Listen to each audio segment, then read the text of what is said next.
4 तारीख को मतदान के नतीजे निकलेंगे, मशीनें खुलेंगी और आपके द्वारा आज मैं जनता को और राजनीतिक दलों को, एक मिनट रोक लो, बोलो, राजनीतिक दलों को अवगत कराना चाहता हूं कि जब मशीन खुले तो आप लोगों को क्या करना चाहिए।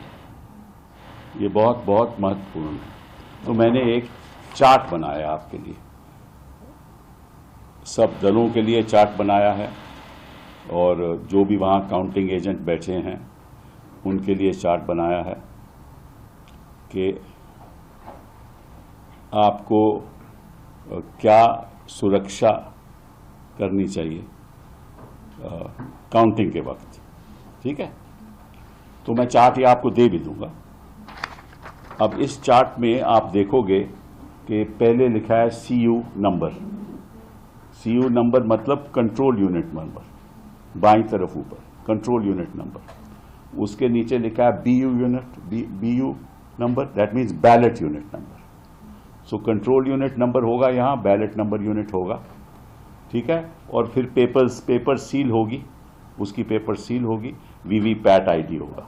सो ये चारों चीजें लिखित रूप में होंगी वहां। ठीक है, आपको मैच करना है क्योंकि ये कंट्रोल यूनिट नंबर को आपको दिया जाता है। फिर आप आ जाओ काउंटिंग टेबल नंबर 1 में, उदाहरण के तौर पे। तो काउंटिंग टेबल नंबर 1 में आप देखोगे EVM इज ऑन ECI। ठीक है, नो प्रॉब्लम।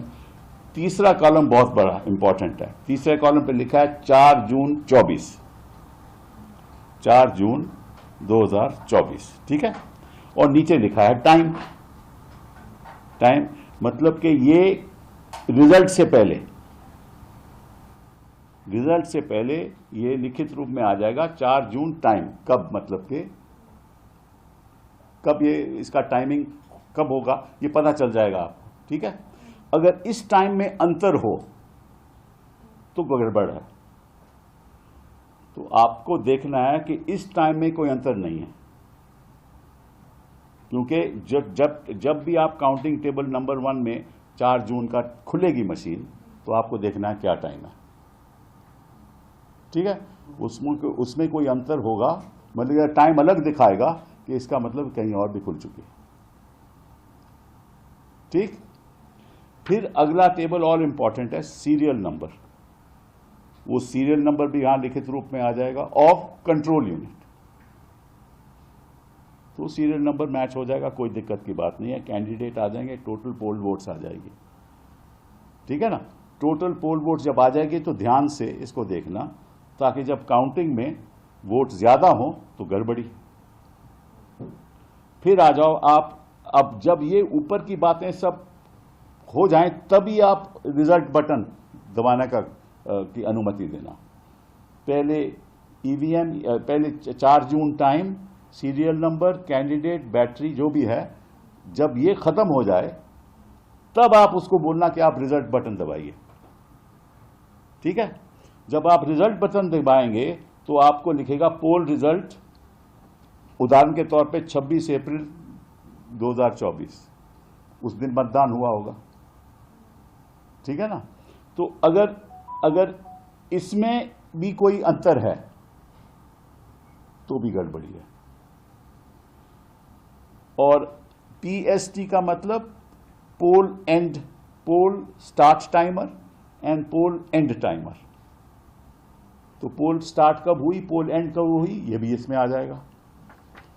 उसके बाद सीरियल नंबर, ये जो सीरियल नंबर पहले सीरियल टेबल के नंबर से मैच करना चाहिए। फिर कैंडिडेट और फिर टोटल वोट्स पोल्ड, उसके बाद कोई प्रॉब्लम नहीं। तो देखो, 2 चीजों पे ध्यान रखो। रिजल्ट बटन नहीं दबाना जब तक वेरिफिकेशन ऊपर कॉलम के हो जाए, और अगर वो टाइमिंग और इस टाइमिंग में अंतर है, पोल रिजल्ट की टाइमिंग में, तो गड़बड़ है। उस टाइमिंग में अंतर है तो गड़बड़ है। ठीक है, तो ये सब मैं आपको दे भी दूंगा, टेबल भी दे दूंगा। ये मैं चाहूंगा कि सारे राजनीतिक दल और सारे कैंडिडेट जो वहाँ काउंटिंग एजेंट बैठे हैं वो इसको ध्यानपूर्वक पहला कॉलम चेक करके तभी खुलवाएं। आपको सबको मालूम है कि 4 तारीख को मतदान के नतीजे निकलेंगे, मशीनें खुलेंगी और आपके द्वारा आज मैं जनता को और राजनीतिक दलों को, एक मिनट रोक लो, बोलो, राजनीतिक दलों को अवगत कराना चाहता हूं कि जब मशीन खुले तो आप लोगों को क्या करना चाहिए, ये बहुत बहुत महत्वपूर्ण है। तो मैंने एक चार्ट बनाया आपके लिए, सब दलों के लिए चार्ट बनाया है और जो भी वहां काउंटिंग एजेंट बैठे हैं उनके लिए चार्ट बनाया है कि आपको क्या सुरक्षा करनी चाहिए।